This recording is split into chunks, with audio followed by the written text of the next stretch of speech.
ഇന്നലെ ഒന്ന് വൈകുന്നേരം അബുദാബി ദുബായിലും പോകേണ്ട ആവശ്യമുണ്ടായിരുന്നു. അങ്ങനെ അബുദാബി ദുബായിലും പോയിട്ട് വരുന്ന വഴിക്ക് ഒന്ന് അബുദാബിയിൽ വരേണ്ട അബുദാബി എയർപോർട്ടിലും കയറേണ്ടതായിരുന്നു. നമ്മുടെ ഫ്രണ്ട് ചങ്ങായി നാട്ടിൽ നിന്ന് വരുന്നുണ്ടായിരുന്നു.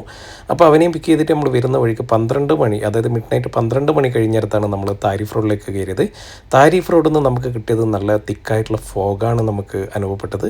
അതായത് 12 മണി കഴിഞ്ഞ് പിന്നെ നമ്മൾ ലിവ റോഡിലേക്ക് കയറുമ്പോൾ നമ്മൾ ഏകദേശം ഒരു 3 മണി കഴിഞ്ഞിരുന്നു. ആ 3 മണി കഴിഞ്ഞിട്ട് ലിവാറിലാണെങ്കിൽ നല്ല തിക്കായിട്ടുള്ള ഫോഗ്. നമ്മളെ ഡ്രൈവർമാർ, അതായത് കമ്പനിയിലെ ഡ്രൈവർമാർ, 4 3 ടൺ ഓടിക്കുന്ന ഡ്രൈവർമാർ നമുക്ക് വീഡിയോ അയച്ചു തരാറുണ്ടായിരുന്നു.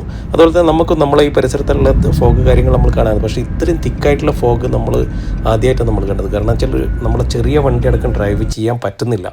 ആ രീതിയിൽ ഒരുപാട് വാഹനങ്ങൾ നമ്മൾ സൈഡാക്കിയിട്ട് ഇങ്ങനെ വെച്ചിട്ടുള്ളതായിരുന്നു. അപ്പോൾ ഞാനിത് പറയാൻ കാരണം എന്ന് വെച്ചാൽ നമ്മളൊരു റിസ്ക് എടുത്തിട്ട് ഈ ഫോഗുള്ള ടൈമിന് വണ്ടി ഓടിക്കാൻ നിൽക്കരുത്. പരമാവധി ഫോഗെല്ലാം പോയതിന് ശേഷം വണ്ടി എടുക്കുക. അതുപോലെ തന്നെ അതാത് വകുപ്പിൽ നിന്നും നമുക്ക് ഈ ഫോഗുള്ള ടൈമിന് കിട്ടുന്ന അലേർട്ട് അനുസരിച്ചിട്ടുള്ള ആ വേഗതയിൽ മാത്രം വണ്ടി ഓടിക്കാൻ ശ്രമിക്കുക.